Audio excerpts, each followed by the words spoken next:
switching gears here, have you ever wanted to ask a question to a newspaper advice column, but then you just like kind of get lazy and don't want to actually write in? Actually, yeah, I've done that. Well, there's a new experience at the Boston Public Library that will have the answer for you. So all you have to do is actually step inside their new phone booth, and Hannah's going to take us there for more.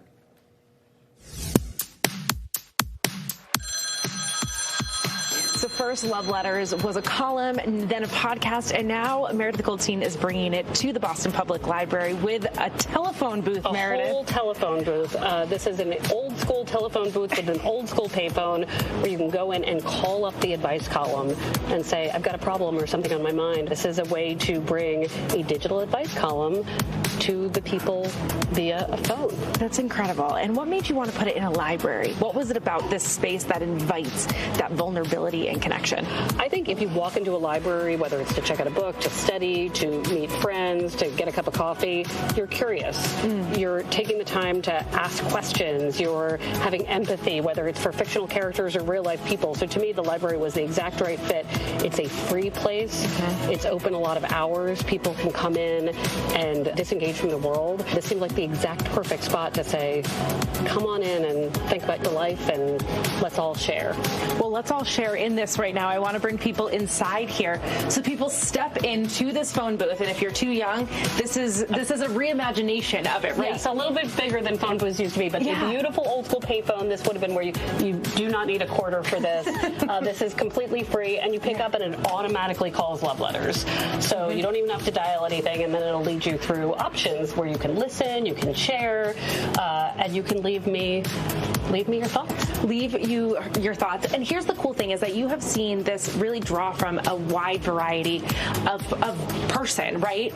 We have grandparents come in whose kids are playing in the library and reading, who ask me questions about how to spend their retirement years. We have so many college kids who are wondering if they're on the right path. We have friends whose friends are waiting outside and they're wondering if they should be friends forever. We have so many people saying to me, why isn't it easier to date in Boston? I hope they meet somebody in the library after they call me. But, it's not just romantic questions. It's all kind of life questions. And I think what I'm learning is that people are really thoughtful and they care about each other. And so many people are just saying, how can I be better in the world and vice versa?